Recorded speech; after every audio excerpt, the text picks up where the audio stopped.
축복합니다. 우리 한번 기도하겠습니다. 할렐루야. 하나님 은혜와 사랑을 감사드립니다. 부족하고 연약한 저희들을 위하여서 오늘도 예배 자리 인도해 주시고 기도할 수 있도록 인도해 주심을 감사합니다.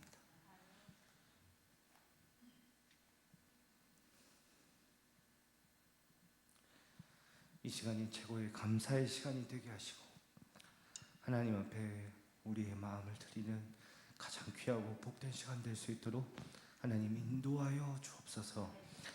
오늘도 하나님의 마음을 알게 하여 주시고 하나님의 은혜를 구할 수 있는 귀하고 복된 시간 될 수 있도록 우리 하나님 인도하여 주옵소서. 감사드리며 사랑임하신 예수님의 이름으로 간절히 기도드렸습니다. 아멘.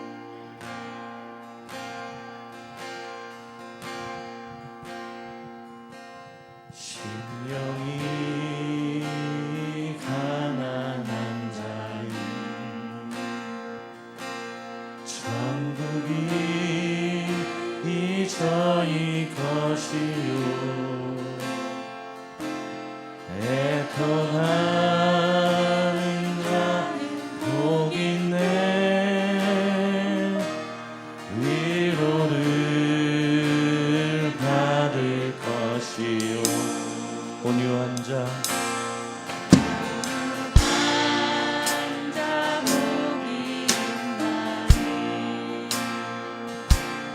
땅을 귀영으로 받겠네 의에 주이고 목마른 저희 배 부를 것이 긍휼히 여기는 자 긍휼히 여기는 자는 긍휼히 여김 받겠네 마음이 청결한 자는 하나님을 볼 것이요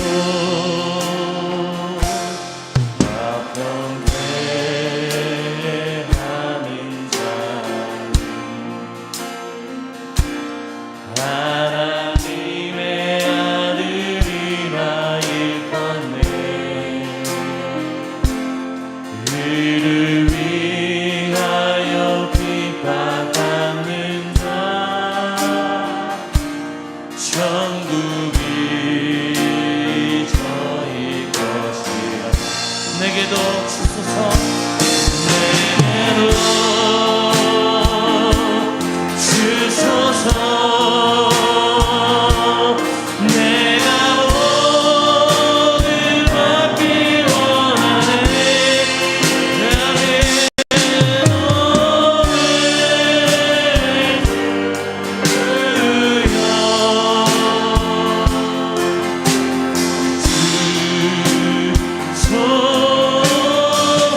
우리 한 번 더 찬양합니다. 심령이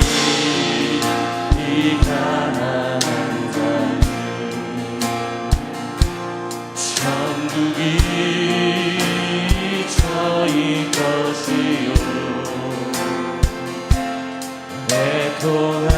애통하는 자 복 있네 아멘.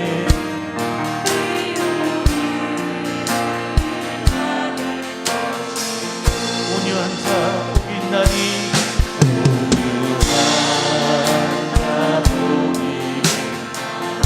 땅을 지역으로 받겠네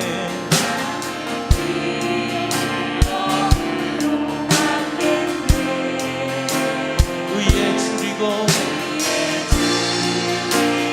목마른 자는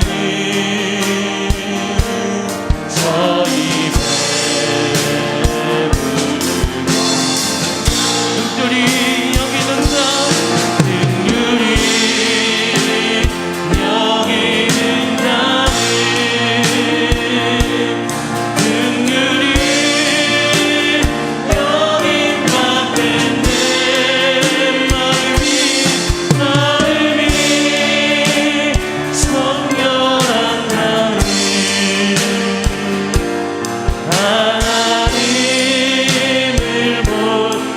것이요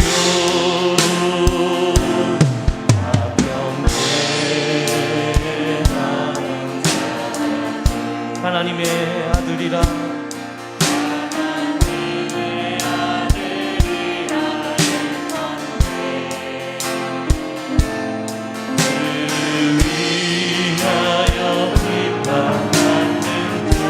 천국이 저희 것이라 하나님 신령한 팔복을 간구하게 하여 주옵소서. 내게도 주소서. 내가 오늘 받기 원하네. 아멘 아멘 오늘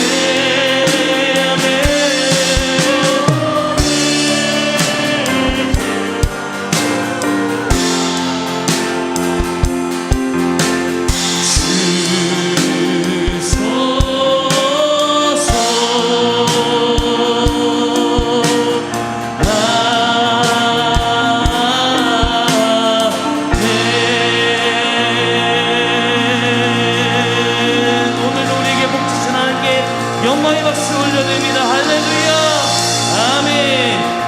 오랫동안 모든 죄 가운데 빠져 더럽기가 한량 없던 우리를 아무것도 없이 구원함을 얻어 하나님의 자녀 지금 내 옆에 주의 그 사랑 한량 없도다 찬송할지어다 예수의 공로 주의 그 사랑 한량 없도다 찬송할지어다 예수의 공로 주의 보혈로서 정결하게 씻겨 죄악에서 떠난 몸이 되었고 세상 그 친구는 남고도 써진 하나님의 빛이 영하네.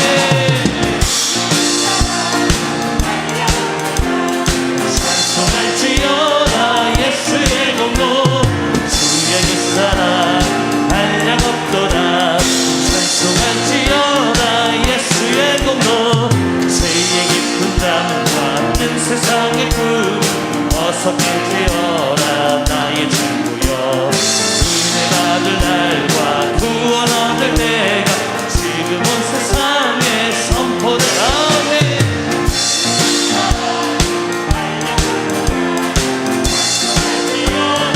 예수의 공로 주의 그 사랑 한량 없도다 찬송할지어다 예수의 그 사랑 주의 그 사랑 한량 없도다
제약 벗으는데요 담대하게 싸울지라 저기 약한 적과 심판 날과 멸망에 선녀 눈앞에 곧 나가오리라 영광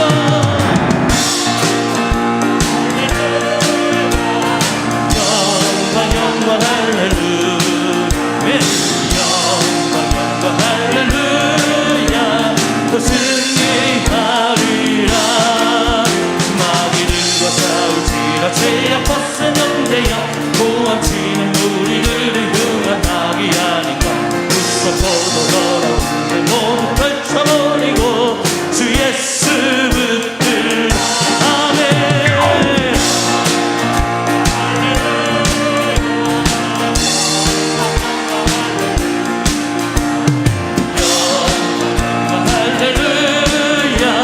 또 승리하 인생 없을지 마귀들과 싸울지라 제약 벗으는데요 구주 예수 그리스도 승하를 벌리고 너를 도와주시려고 서서 기다리니 너서 나오 할렐루야 영광 할렐루야 아멘 아멘 영광 할렐루야 영광 할렐루야 또 승리하 영광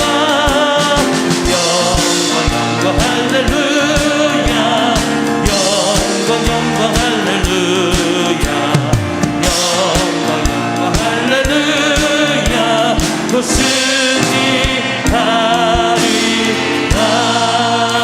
승리하리라 내가 누려왔던 모든 것들이 내가 지나왔던 모든 시간이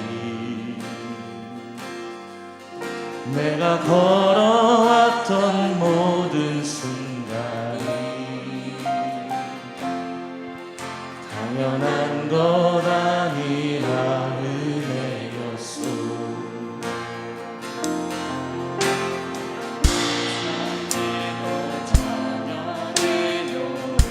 봄의 꽃향기와 가을의 열매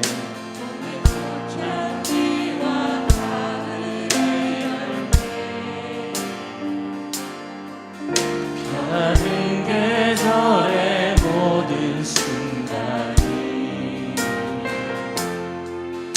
당연한 것 아니라 모든 것이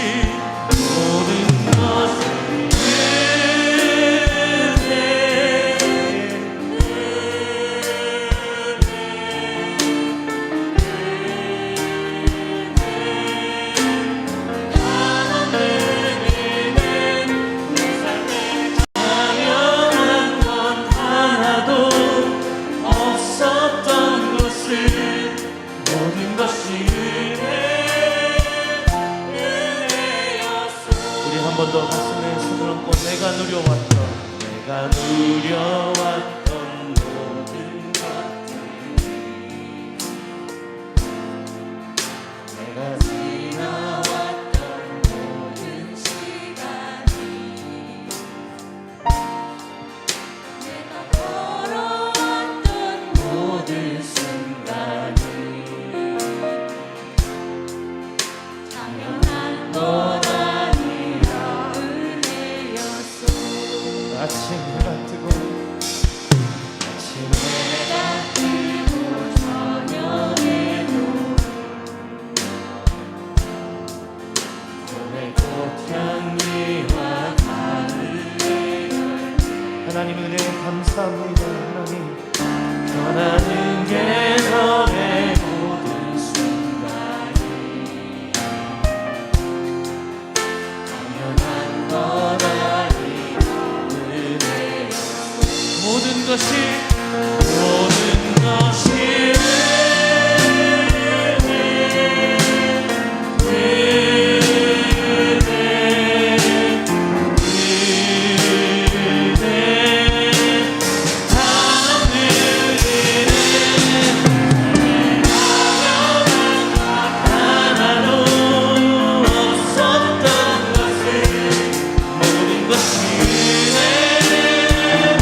내가 이 땅에 태어나 사는 것 어린아이 시절과 지금까지 숨을 쉬며 살며 꿈을 꾸는 삶 당연한 것 아니라 은혜요 내가 하나님의 자녀로 살며 하나님의 자녀로 살며 오늘 찬양하고 예배하는 복음을 전할 수 있는 것 전할 수 있는 축복이 당연한 것 은혜였어. 아멘.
손 높이 들고 모든 것이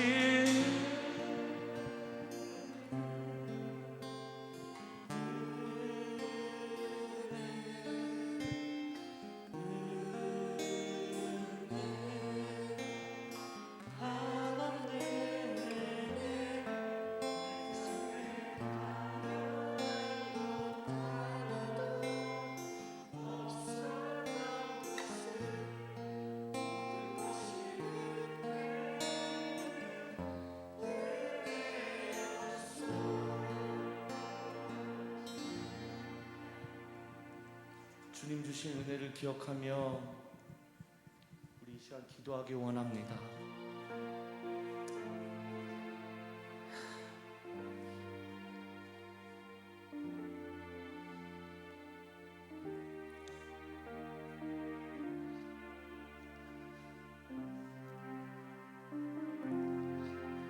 하나님, 날마다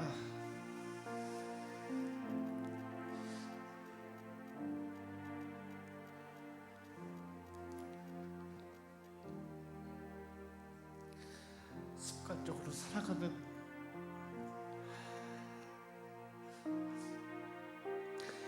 본질이 아닌 것을 붙잡는 우리의 모습을 용서하여 주십시오.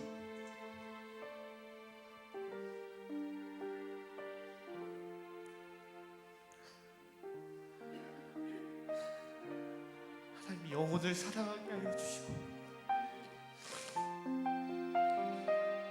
주님의 귀한 복음만을 증거하는 삶이 되게 하여 주십시오. 거룩하다, 너희들은 거룩한 존재다 말씀하셨는데 거룩을 좇지 아니하고 세상의 눈을 돌리는 부족하고 연약한 우리의 모습을 보게 됩니다. 하나님, 두렵습니다. 제가 병들까 두렵습니다. 하나님 앞에 본질을 붙잡는 믿음의 성도, 믿음의 목회자가 될 수 있도록 하나님 인도하여 주시고 마지막 시대의 진정한 교회다움이 우리 가운데 있게 하여 주옵소서. 진정한 성도의 모습이 우리 가운데 있게 하여 주시고 진정한 신앙과 진정한 은혜를 깨닫는 자들이 우리가 되게 하여 주시옵소서. 모든 것이 하나님의 은혜입니다. 나의 잘난 것은 하나도 없습니다. 오늘도 주님의 은혜 감격하는 자들 되게 하여 주시고 오늘도 기도할 때 눈물과 감동이 있는 예배가 되게 하여 주시옵소서. 우리 두 손 높이 들고 은혜 주신 하나님 앞에 주여 한번 부르고 간절히 통성으로 기도하며 나아갑니다. 주여,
사랑의 하나님, 감사합니다.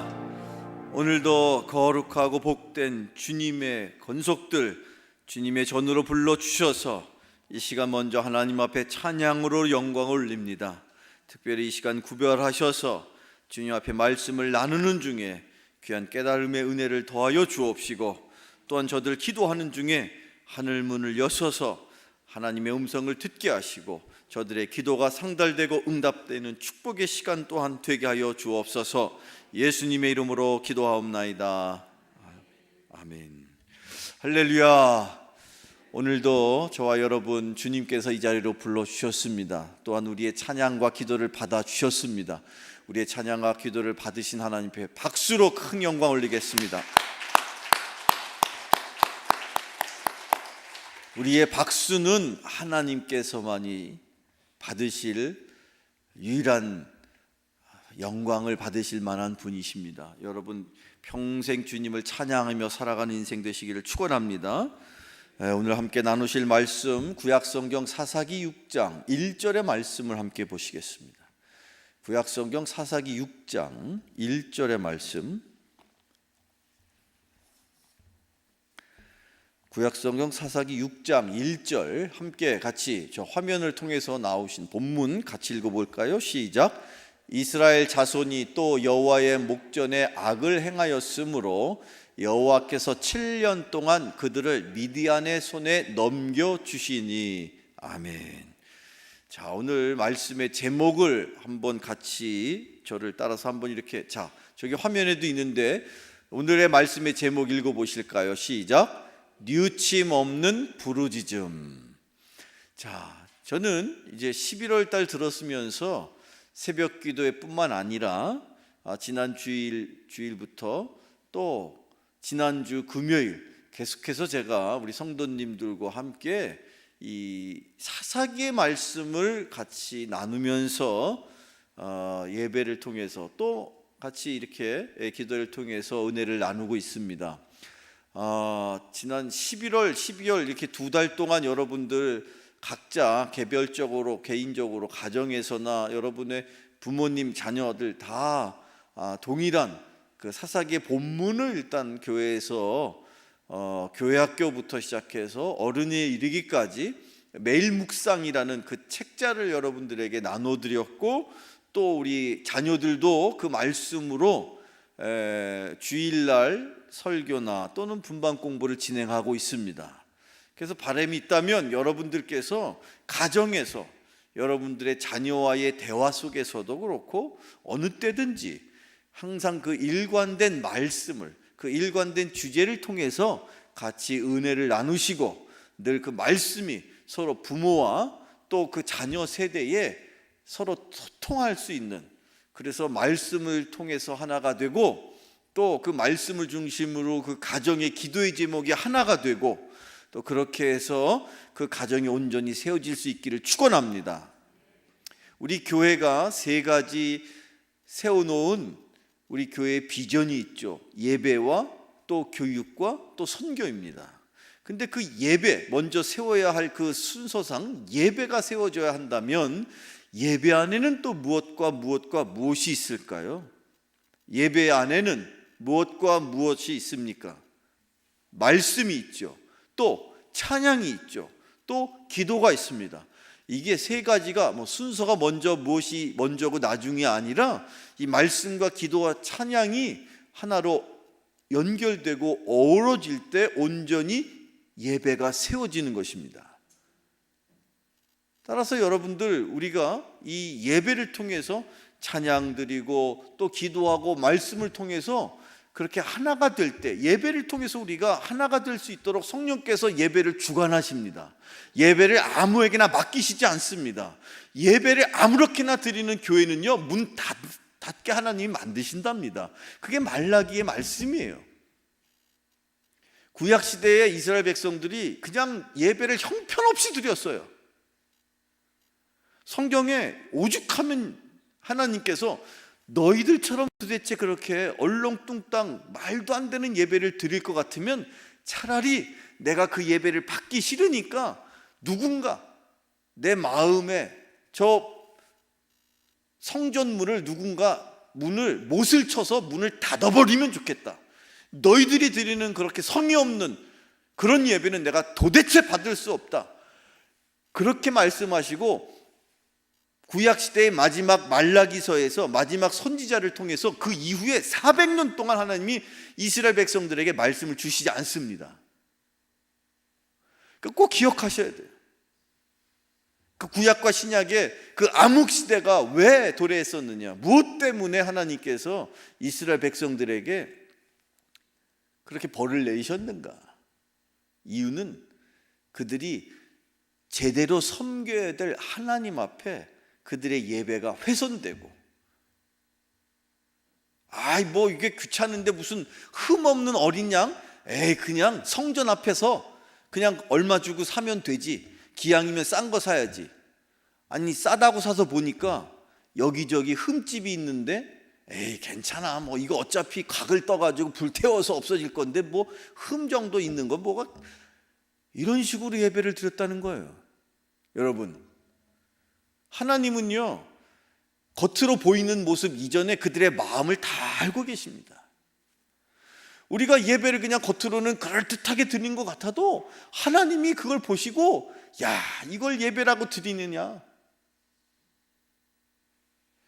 과연 여러분 하늘나라 올라가셨을 때 하나님이 너 도대체 예배 몇 번 드렸어? 어우, 저는요 일주일이면요 새벽 기도회, 수요일 오전 예배, 오후 예배, 금요일 심야 기도회, 주일 1부 3부, 오후 예배까지.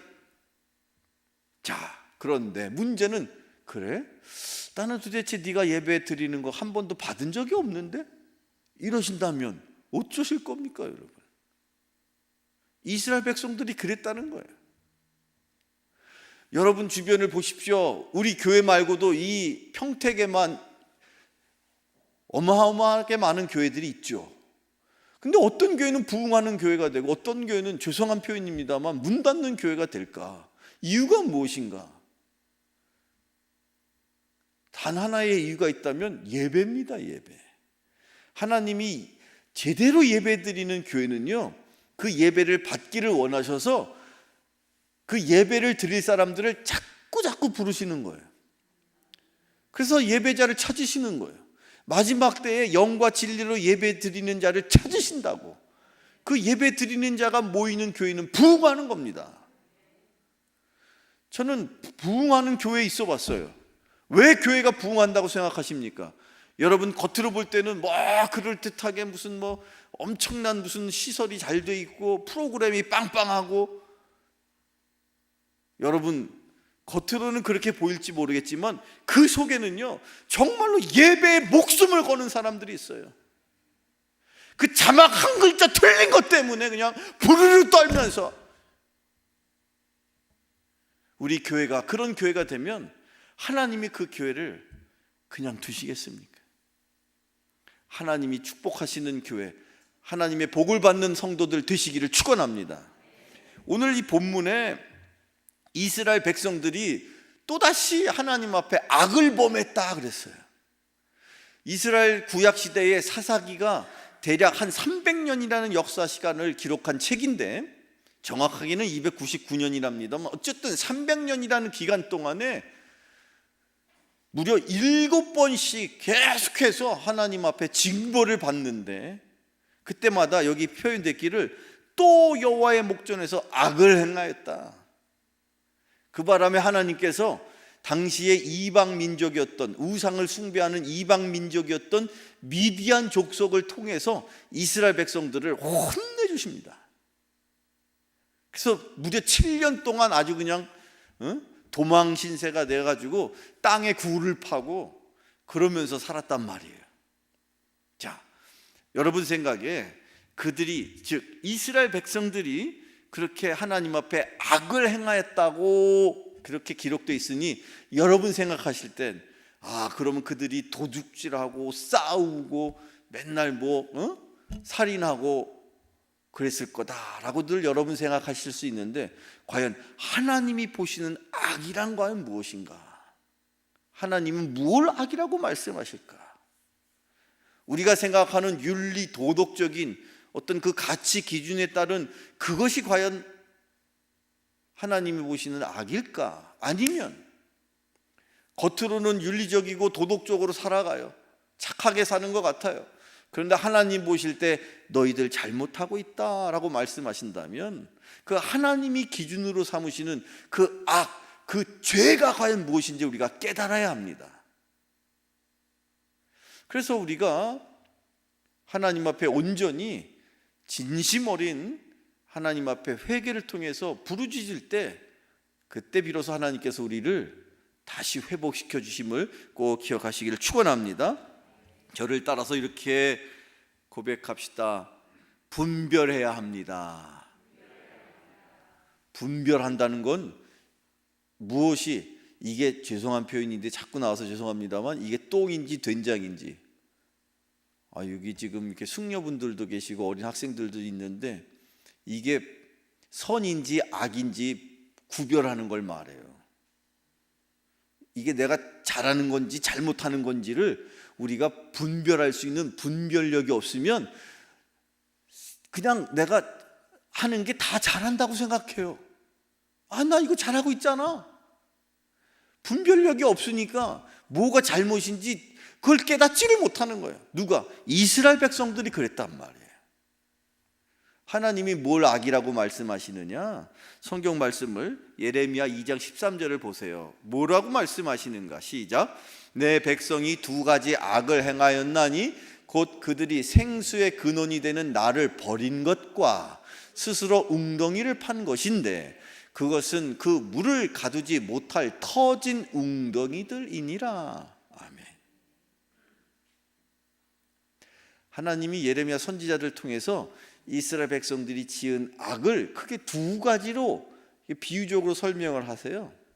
하나는 나를 버린 것과 또 하나는 나름대로 그래 우리가 앞으로를 위해서 물을 가둬둘 웅덩이를 잘 만들어 놓고 거기에 농사 지을 때 필요한 것 또는 우리가 밥 지어 먹을 때 필요한 것 다양한 물을 이 웅덩이에다가 모아놓으면 어느 때든지 우리가 유용하게 쓸 수 있겠지라는 식의 생각을 어리석게도 가졌더라.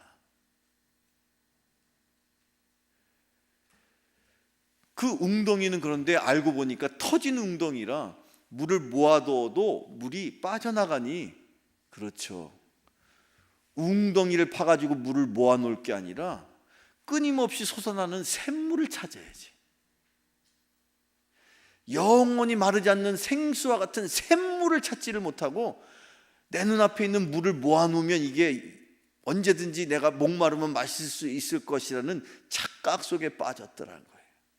이게 이스라엘 백성들이 하나님 앞에 잘못하는, 그래서 하나님을 섬기면서도 또 다른 우상을 통해서 농사 짓는 신, 이 신한테 잘 보이면 농사 지을 때 풍년이 이를 거야.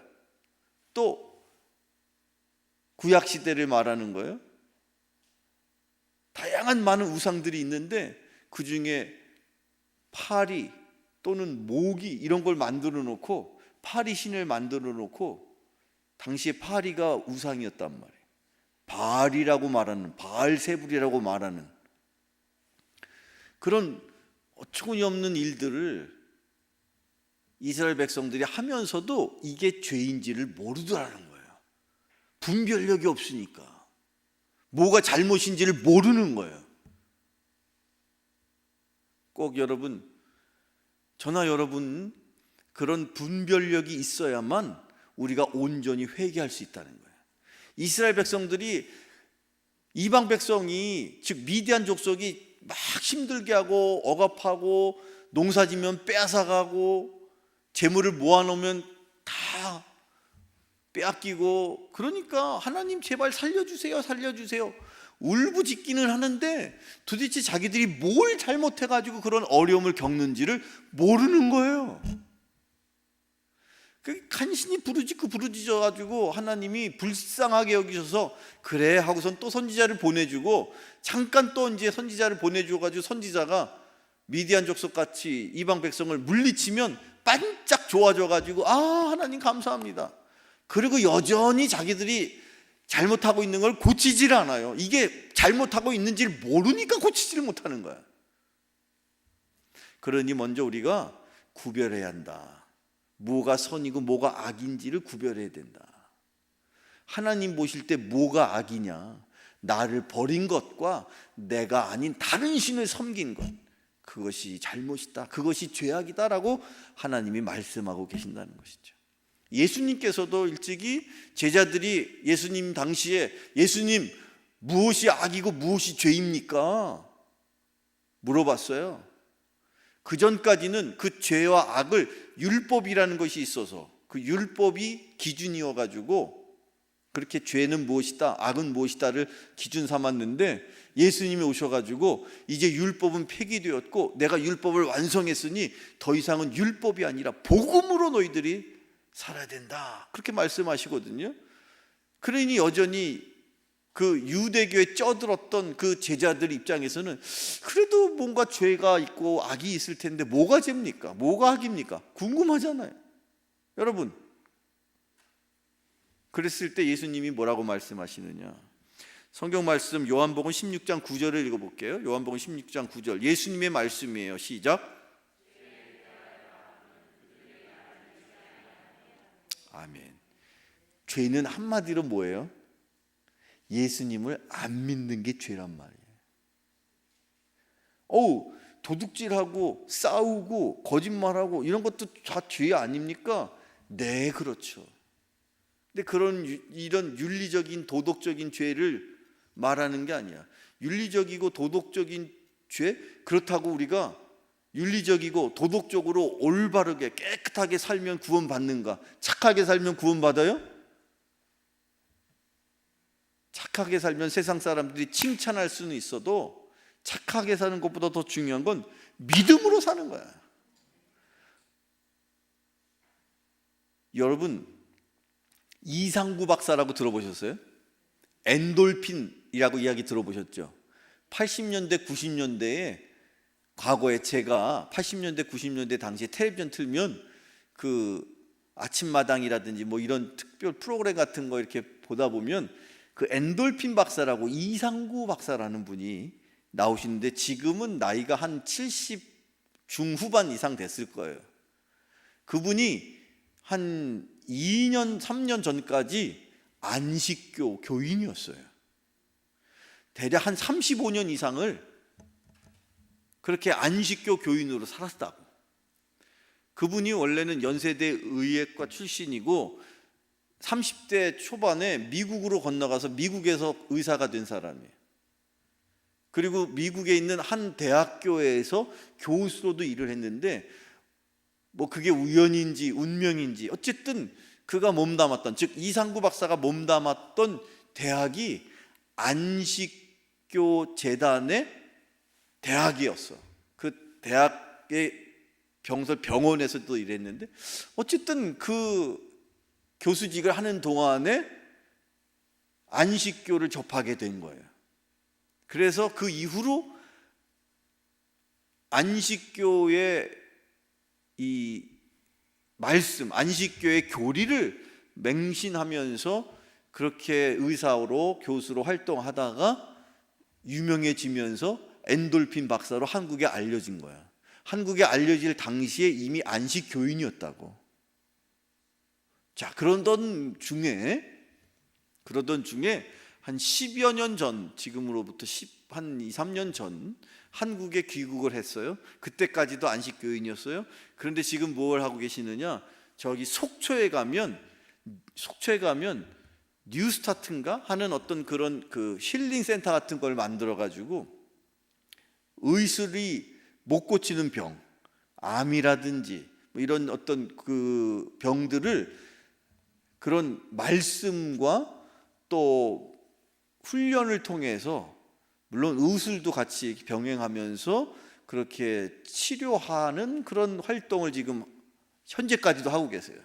근데 그 활동을 쭉 한 10몇 년 전부터 하는 중에 그 병원을 아름아름 찾아온 한 환자가 있었는데, 그 환자가 안식교인이었었는데 그 안식교인이 육종 암에 걸려서 이제 시한부 인생을 사는 거야. 근데 그 안식교인을 이제 그 센터에서 치료하고 또 말씀 가르치고 뭐 이러는데 깊은 대화 가운데 이야기 끝에 자기에게, 그 육종 암에 걸린 그 교인 자기에게 구원의 확신이 없다는 거예요. 그래서 이상구 박사가 그래요? 하면서 자기 나름대로 당시에 요한복음에 있는 말씀을 가르치면서 놀라운 일이 일어났는데, 그 환자가 원래는 불과 몇 개월을 못 산다고 시한부 인생이었단 말이죠. 그런데 그 말씀을 공부하고 서로 같이 은혜를 나누면서 신기하게 구원의 확신을 갖게 되었고 덩달아서 암을 고쳤어. 근데 이게 좋은 일이잖아요. 근데 이게 막 여기저기 소문이 났는데 문제는 뭐냐면 안식교에서 이상구 박사를 조사하기 시작한 거야. 이상한 복음을 자기네들이 가르치는 대로 안 가르쳤다 이거죠. 그 안식교의 교리 중에 핵심적인 교리가 하나 있는데 그걸 흔히 뭐라고 그러느냐면 조사심판설 그렇게 말해. 조사심판론 이렇게 말해. 그런 말 처음 들어보셨죠? 조사심판론. 뭘 조사해서 뭘 심판한다는 얘기냐?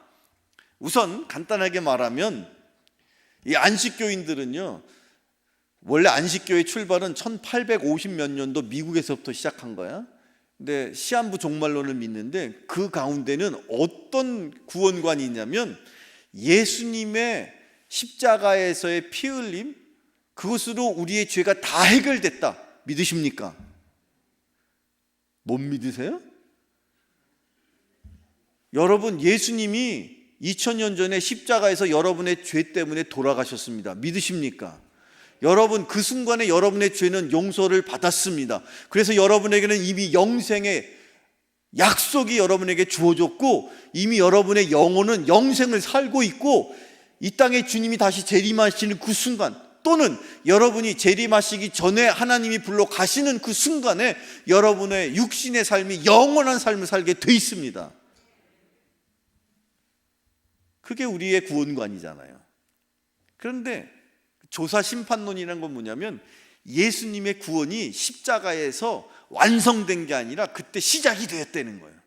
그리고 예수님이 올라가셨어요. 부활해서 승천하셨어요. 그런데 그때부터 예수님이 이 땅에 머무는 그리스도인들 한 사람 한 사람을 마치 365일 24시간 CCTV로 찍어가지고 네가 뭘 잘했는지 뭘 못했는지를 낱낱이 조사해가지고 그걸 가지고 심판을 하신다. 이게 조사심판론이야. 그렇기 때문에 이 사람들은 어떻게 구원받느냐? 율법을 말씀대로 지켜야만 구원받는다. 이렇게 가르친단 말이에요. 그래서 안식교인들은요, 얼마나 도덕적이고 윤리적이고 착한지 몰라.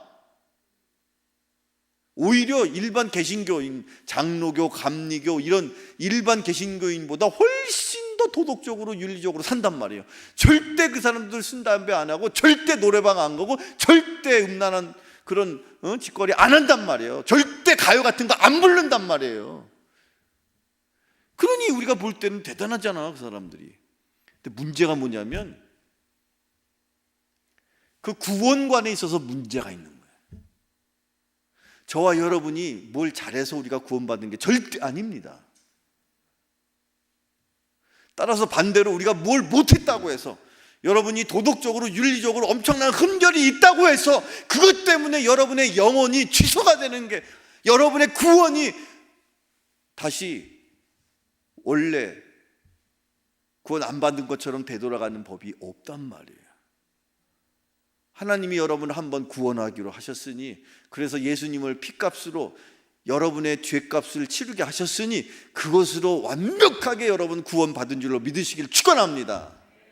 그런데 왜 여러분들은 자꾸 이렇게 마음이 어두워지고 좌절감을 갖고 우울감을 갖고 내가 이렇게 살다가 죽으면 나 천국 갈 수 있을까? 왜 의심하냔 말이지.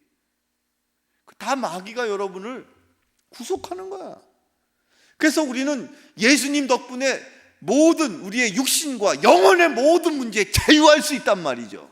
근데 여러분의 표정을 보면 웬걸 아직도 여전히 표정이 그냥 거룩한 걸 지나치게 너무 거룩해가지고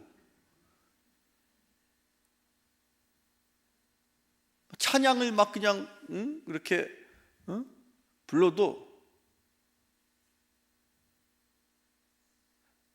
그 과거 옛날 다윗 왕은 찬양을 부르면서 자기 옷이 막 흘러내리는지도 모르고 막 찬양을 불렀어요. 우리가 예배를 통해서 말씀이 하나로 통합되어야 돼요.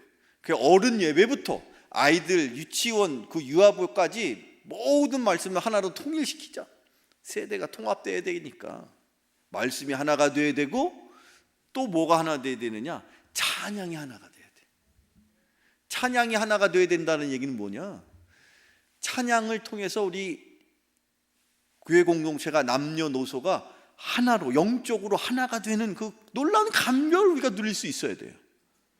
젊은 사람들은 젊은 사람들끼리 찬양하고 애들은 애들끼리 찬양하고, 물론 그 세대가 어울리는 그 세대에 맞는 그런 어떤 음악, 그런 어떤 유행이 있겠으나 그럼에도 불구하고 찬양은 유행을 초월하는 거야. 찬양은 하나님에게 영광을 돌리는 거기 때문에 그건 유행과 상관없어.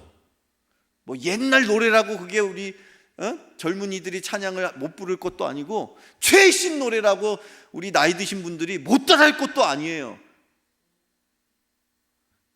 찬양으로 영적으로 우리가 하나가 되면요, 뭐 옛날 찬양이나 올해 최신 찬양이나 다 은혜의 찬양인 거지.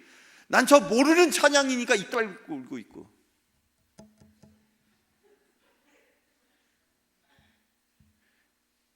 몰라도 내가 그 가사를 보면서 은혜 받는 거지. 그 가사를 통해서 하나님께 영광을 돌리는 거지. 무슨 음악 실력, 무슨 노래 자랑하러 나왔어요? 제가 그래서 우리 예배 기획하는 우리 목사님에게 다시 오후 예배를 복원해야 됩니다. 우리 교회가 찬양으로 하나 돼야 되겠습니다. 나이 드신 중장년으로부터 청장년으로부터 어린 청소년에게 이르기까지 찬양으로 우리가 먼저 또 하나가 돼야 되겠습니다. 예배가 하나가 되려면 첫째 말씀이 하나가 되고, 둘째 찬양이 하나가 돼야 되고, 그 다음 나머지 뭐가 하나가 또 하나가 돼야 될까요? 기도. 그래서 말씀이 하나가 되고 찬양이 하나가 되고 기도가 하나가 되면 그 예배가 하나님 앞에 영광이 되는 거예요. 하나님이 이 교회를 통해서, 이 예배를 통해서 영광을 받으시잖아요. 그럼 하나님이 그 영광이 그리워서 그 영광을 더 받으시려고 그 예배에 참여하는 사람들을 구름대처럼 부르시는 거예요. 부흥하는 교회 가보세요. 무엇이 다른가? 살아있는 예배가 있다는 거예요. 그 가운데 말씀과 찬양과 기도가 살아있을 때 저와 여러분의 교회가, 우리가 섬기는 이 교회와 여러분의 인생과 여러분의 가정이 그런 은혜가 임하기를 축원합니다. 두 번째로 우리가 뉘우침 없는 부르짐을 극복하려면 우리 어떻게 해야 되느냐? 기도해야 됩니다. 근데 기도를 해도 기왕이면 깨어서 기도해야 돼요. 자, 깨어서 기도한다는 건 뭐냐? 이게 깨어서 기도해야만 기도가 하나로 통합이 되는 거야. 하나가 되는 거야. 부모의 기도와 자녀의 기도, 아니 할아버지의 기도와 아들 며느리의 기도와 손자의 기도가 서로 다 다른 거야. 물론 각자의 눈높이에 맞는 기도의 제목이 있지만 그래도 세대로부터 세대로 이어지는 일맥상통하는 기도의 제목이 있어야 되는 거예요. 기도를 통해서 성령께서 역사하시니까. 그런 기도가 깨어있는 기도거든요. 그냥 주여 한다고 그 기도가 아닙니다. 그래서 기왕이면 우리가 중보 기도합시다. 어떠한 기도의 제목을 갖고 같이 공유하면서. 자, 마가복음 14장 38절에 읽어보면, 같이 읽어볼까요? 시작. 시험에 들지 않게 깨어 있어 기도하라. 마음에는 원이로되 육신이 약하도다 하시고. 아멘. 시험 드는 것하고 기도하고는 아주 밀접하게 연결되어 있죠. 자, 시험에 들지 않게 깨어 기도하라 그랬어요. 그러면 이걸 이제 거꾸로 거꾸로 이제 해석을 하면, 자, 기도하지 않으면 시험 든다. 그래서 우리가 시험 들었다 하는 사람 보면 그 사람은 여지 없어요. 기도 안 하는 사람이야. 여러분 주변에서 나는 누구 때문에 시험 들었어 이렇게 말하는 사람, 나는 무슨 일 때문에 시험 들었어 이렇게 말하는 사람, 자세히 보면, 아니 자세히 볼 것도 없어. 보나마나 뻔한 게 그 사람은 기도 안 하는 사람이야. 시험이 누구에게든지 다 있습니다. 저에게도 시험이 있습니다. 여러분도 마찬가지예요. 아니 설교 중에도 시험 들 때가 있어요. 이렇게 열심히 설교를 해도 아멘도 안 해. 눈만 깜빡거려. 순간순간 시험 들지. 그래도 나는 개의치 않아. 왜? 나는 기도하는 사람이니까. 어차피 성령께서 여러분에게 깨닫게 하시고 은혜는 성령께서 주시는 거예요. 나는 준비한 말씀을 전하는 것뿐이지. 이처럼 우리가 기도하지 않으면 잠들게 되고, 잠들게 되면 시험이 오면 여지없이 시험 당하고 쓰러지고 넘어지고 자빠지고 꼬꾸라지고 아멘 할 때까지 계속 엉망진창 되는 거예요. 망가지는 거예요. 충청도 사투리로 절단 나는겨. 그러니 우리가 어떻게 해야 됩니까? 기도해야 되는 거예요. 기도하면 시험이 와도 그 시험을 극복한다니까. 시험이 없지는 않아요. 시험이 없는 인생이 어디 있습니까? 저 공동묘지에 묻혀있는 인생이 아닌 이상에 살아가는 날 끝날까지도 시험이 있어요. 그러나 기도하면 어떤 시험이 와도 이길 수 있도록 하나님이 성령을 통해서 힘을 주십니다. 그렇게 깨어 기도하는 여러분 되시길 축원합니다. 끝으로 세 번째, 우리 하나 말씀 지켜야 합니다. 시작. 자, 호세아 4장 6절을 읽어볼게요. 호세아 4장 6절의 말씀 주세요. 시작.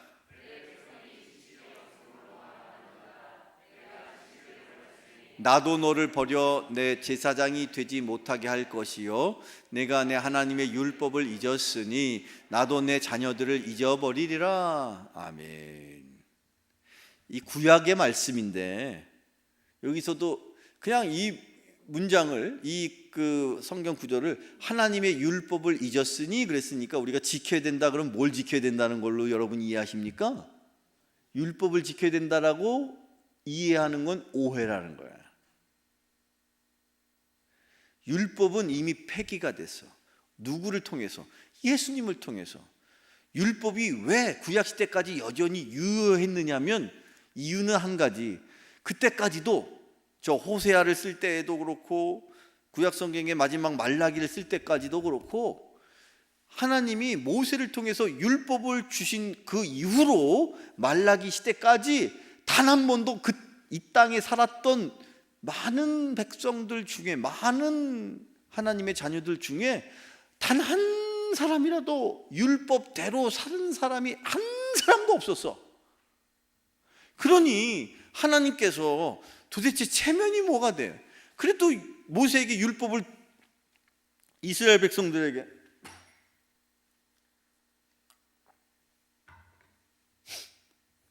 주셨으면 적어도 단 한 사람쯤은, 이 땅에 살아있던 사람 중에서 단 한 사람쯤은 그걸 완벽하게 지킬 수 있는 사람이 있었어야 되는 거 아니에요.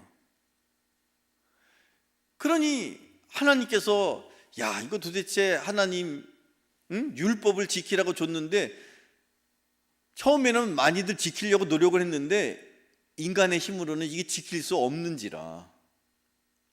그래서 결론은 하나님께서 특별한 방법으로 단 한 번 완벽하게 율법을 지킬 수 있는 방법으로서 당신이 스스로가 인간의 모습으로 오셔가지고 율법을 만드신 당신께서, 하나님께서 인간의 모습으로 예수님으로 오셔서 예수님을 통해서 하나님이 만들어 오신 모든 율법을 완벽하게 지켰다. 믿으십니까? 예수님은 그래서 죄 없는 몸으로, 죄 없는 육신의 몸으로 태어나신 거고, 거기서부터 십자가에 달려 사시는 그 모든 순서와 시간 속에서 단 한 차례도 율법을 어긴 적이 없으신 유일하신 분이야. 그래서 그분, 즉 예수님이 단 한 번의 율법을 지키면서 동시에 하나님께서 됐어, 이제 율법은 이제 너 예수님을 통해서, 아들 예수님을 통해서 이게 지켜졌으니 이제는, 이후로는 더 이상은 율법으로 내가 나의 백성들을 다스리지 않을 것이다. 이제 율법은 거두어 가신 거야. 예수님이 지키셨기 때문에 덕분에 우리는 율법을 벗어나고 이제는 우리는 뭘 지켜요? 예수님이 주신 말씀, 한마디로 말하면 복음이지, 복음. 우리는 복음을 지키는 거예요. 말씀을 지키는 거예요. 주님이 주신 말씀, 그 로고스의 말씀. 우리가 오늘 다시 말씀으로 돌아가야 되는 것, 다시 복음으로 돌아가야 되는 것, 우리의 생각이 아니라, 우리의 계획이 아니라 하나님이 원하시기 때문에. 저는 여기 있는 분들을 대단한 분들이라고, 위대하신 분들이라고, 어마어마한 분들이라고 여러분 칭찬하는 거예요. 우리 교인이 주일날 뭐 몇백 명이 모여도 여기 이렇게 따로 시간을 내서 기도하려고 올 수 있는 사람은 많지 않습니다. 우선은 제가 급한 대로 여러분에게 그때그때 필요한 기도의 제목을 나누는 거예요. 11월 21일 날 무슨 날입니까? 추수감사절이죠. 그날 오전에 세대 통합 예배를 드리고 오후에 1시에 다음 세대를 위한 자녀교육 특강을 하는데, 여기 현수막 붙여놨어요. 보이세요? 우리가 자녀를 살리자 그러니까 이분들이 조금 뭔가 이렇게 서운해하시고 오해하시고 뭐 이런 것 같아서 제가 어느 날부터인가 이거는 아니구나라고 생각을 했는데, 어쨌든 순서상 자녀, 여러분의 다음 세대를 살리려면 부모가 먼저 살아있어야 돼. 그 살아있는 부모여야 자녀를 살리지. 부모도 흔들리는데 아이 보고 엄마가 흔들거리는데, 야 아들아, 야 왜 이렇게 너 흔들리냐, 뭐 때문에 흔들리냐? 엄마가 흔들었어요. 그러니까 엄마 아빠가 흔들리지 않아야 되겠죠. 다음 세대를 세우려면 순서상 엄마 아빠부터 세워야 되는 거예요. 제가 그래서 우리 교육이라는 거는요, 부모와 자녀 간에 서로 소통이 될 때 교육이 되는 거예요. 근데 이게 소통이 왜 안 되느냐? 부모와 자녀 사이에 서로 세대와 세대를 뛰어넘을 수 있는 통로가 없는 거야. 부모 세대와 자녀 세대의 문화와 경험이 다르니까. 그러면 부모의 문화, 부모가 경험한 세상과 자녀가 경험한 세상이 다른 건 어쩔 수가 없는데, 그럼 뭘 가지고 이 부모와 자녀가 소통할 수 있을까? 세상에 변하지 않는 것이 무엇일까? 남는 거 하나 뭡니까? 말씀인 거지. 부모가 받은 말씀과 자녀가 받은 말씀이 다 일맥상통하잖아. 부모가 받은 말씀은 하나님의 말씀이고 자녀가 받은 말씀은 BTS의 말씀입니까?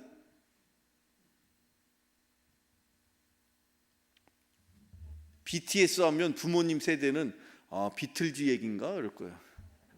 자녀 세대는 방탄소년단을 말하는 거다 분명할 텐데. 봐요, 이 간단한 거지만 세대와 세대가 문화 때문에 서로 다르단 말이야. 그거 갖고 싸울 필요가 없어. 우리 부모 세대와 자녀 세대가 하나로 일맥상통할 수 있는 게 있다. 뭡니까? 말씀이라니까요. 여러분, 그래서 제가 여러분들에게 교회에서 무슨 뭐 재정이 남아가지고 뭐 큐티 나눠주고, 3달 특세에 오면 큐티 공짜로 줍니다, 떡도 드립니다, 맨날 공짜. 그 다 여러분들이 갚아야 될 거예요.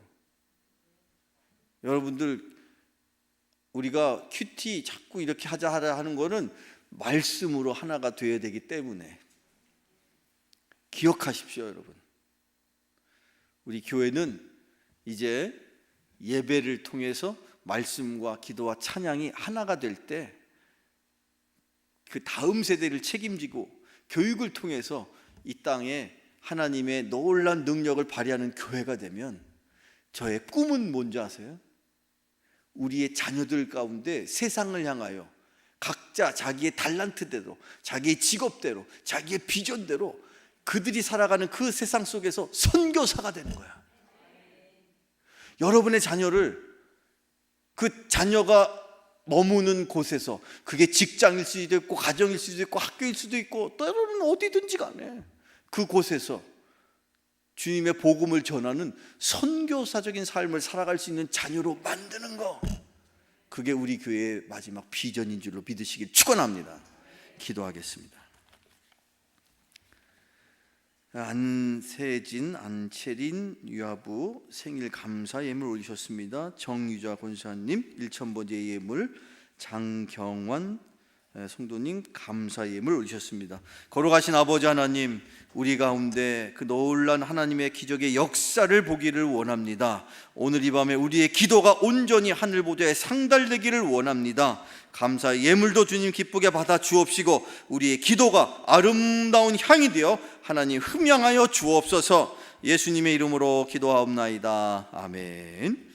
우리 찬송가 496장 새벽부터 우리 찬양 부르시면서 오늘 주신 말씀을 기억하면서 먼저 여러분에게 기도 부탁드리는 것은 우리 11월 21일 날 오후에 있게 될 그 다음 세대 자녀교육 특강, 그 자리에 많은 우리 교우들이 모이셔서 도전받고 뭔가 결단하고 새롭게 각오할 수 있는 그런 은혜의 시간이 되게 해달라고 그렇게 먼저 그 일을 위해서 함께 먼저 중보 기도해 주시면 감사하겠습니다. 그 기도를 먼저 할 거예요. 새벽부터 우리 박수 치면서 찬양 불러봅니다.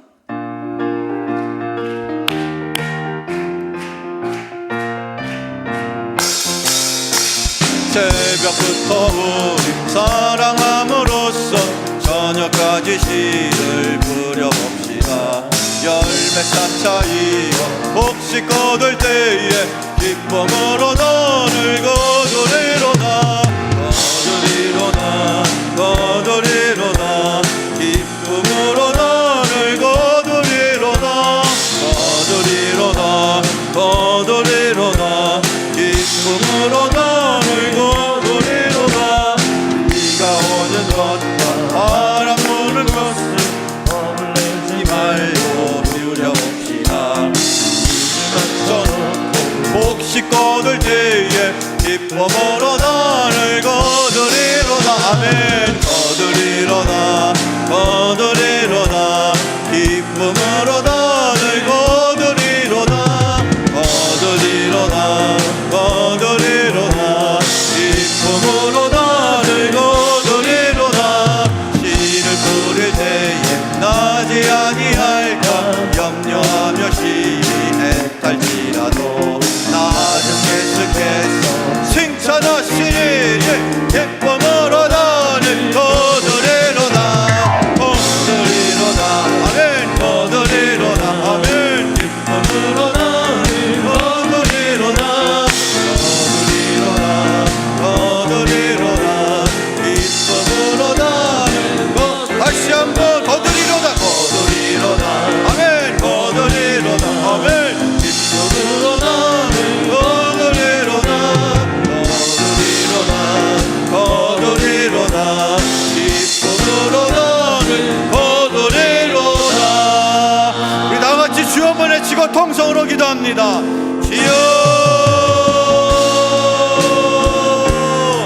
거룩하신 아버지 하나님, 주여 우리 드린 죄를 축복하셔서 우리들에게 다음 세대를 허락하셔서 그 자녀들을 통하여 하나님이 이 땅 가운데 하나님의 뜻이 하나님의 복음의 역사가 이루어지기를 원하여서 다음 세대를 주님께서 허락하신 줄로 믿사오니 아버지와 그 자녀들 주여 축복하여 주시옵소서.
거룩하신 아버지 하나님, 이 드림교회를 축복하셔서 다음 세대를 허락하여 주신 줄로 믿고 감사를 드립니다. 주여, 주님이 오시는 그날을 예배하는 세대가 되게 하여 주옵소서. 믿음으로 세워지는 세대가 되게 하여 주옵소서. 말씀으로 세워지는 세대가 되게 하여 주옵소서.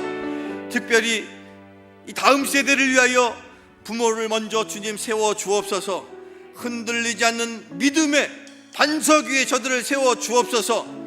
말씀으로 온전히 가정이 회복되게 하여 주옵시고, 예배가 회복되게 하여 주옵시고, 저들 가정 가운데 부모로부터 자녀로부터 말씀이 온전히 회복되게 하여 주옵소서. 말씀대로 살아가는 부모가 되게 하여 주옵소서.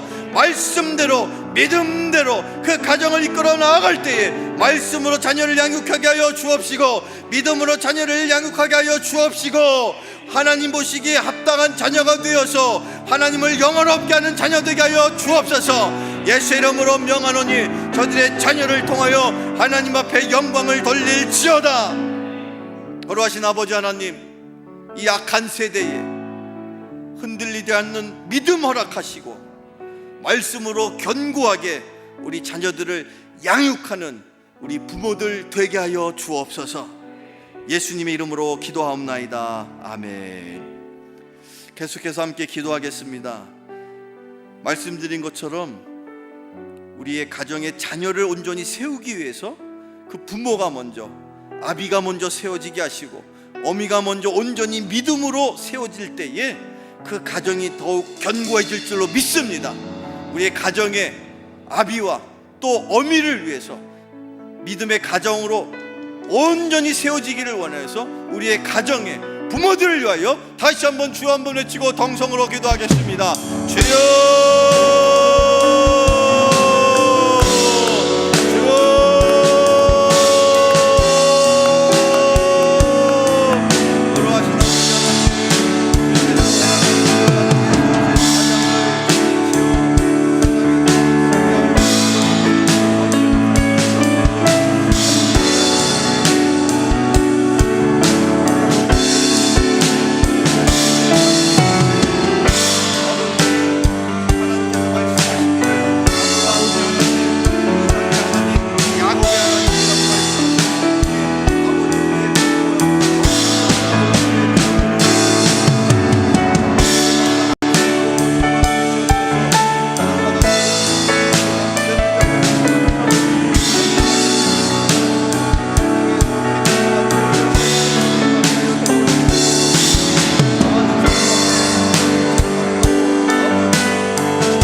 사랑의 아버지 하나님, 주님께서 각 가정마다 세워주신 영적인 가장 남편들을 위하여 기도합니다. 그들이 힘들고 어려운 사회생활과 직장생활 가운데 악한 마귀 사탄의 유혹으로부터 우리들의 아빠, 우리들의 아버지들을 주님 지켜 주옵소서. 때로는 힘들고 때로는 외롭고 때로는 고독한 그 가장의 자리, 그 가장의 직분을 감당하는 중에 있사오니 그들을 궁일이 여겨 주셔서 그들을 주님께서 강권적으로 붙잡아 주셔서 흔들리지 않는 믿음으로 가정을 세워나가게 하여 주옵소서.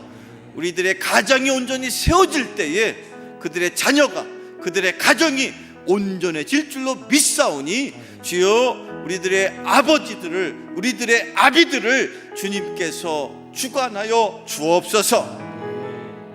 예수님의 이름으로 기도합니다. 아멘. 특별히 계속 기도합시다. 우리의 가정의 아내들을, 우리 어머니들을 위해 기도해야 되겠습니다. 어머니들이 먼저 믿음으로 든든히 세워지게 하시고 하나님 앞에서 그들이 헌신하고 수고하는 그 모든 일들이 보람이 있게 하시고 그들이 양육하는 자녀들이 온전히 세워질 수 있도록 그 각 가정마다 주님께서 허락하신 그 믿음의 어머니들이 온전히 그 자리에서 자기의 직분과 역할과 사명을 감당할 수 있도록 주님 그 믿음의 아내들을 기억하여 주옵소서. 헌신하고 수고하는 모든 일들이 보람이 있게 하여 주옵소서. 믿음으로 아내들이 먼저 세워지게 하시고 말씀으로 어머니들이 자녀를 양육하게 하여 주옵소서. 예수님의 이름으로 기도하옵나이다. 아멘. 끝으로 한 번 더 기도하겠습니다. 우리 이 시간에는 여러분의 가정과 또 여러분의 가까운 일가 친척 가운데 그 육신의 질병으로 고통 가운데 있는 그런 가족들 또는 우리 주변의 일가 친척들 또는 우리의 영적인 지체들을 기억하시면서 그 육신의 질병을 기도하는 중에 성령의 능력으로 고침받게 하여 주옵소서. 육신의 질병뿐 아니라 그들의 마음이 온전히 평안함으로 먼저 그들의 마음을 구원하여 주옵소서. 영혼도 구원하여 주옵시고 육신의 질병도 치유하여 주옵소서. 우리 다같이 주여 3번 외치고 성성으로 함께 같이 기도하겠습니다. 주여 주여 주여.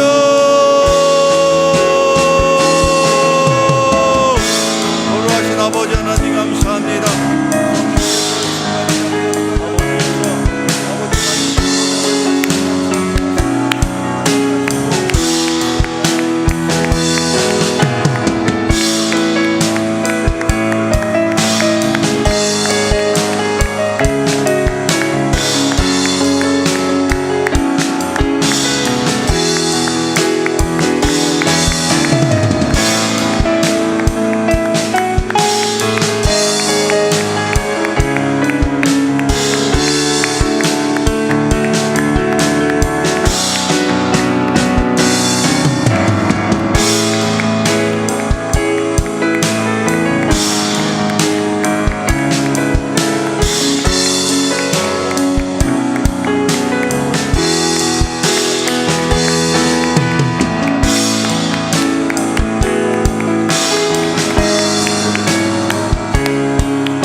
주님을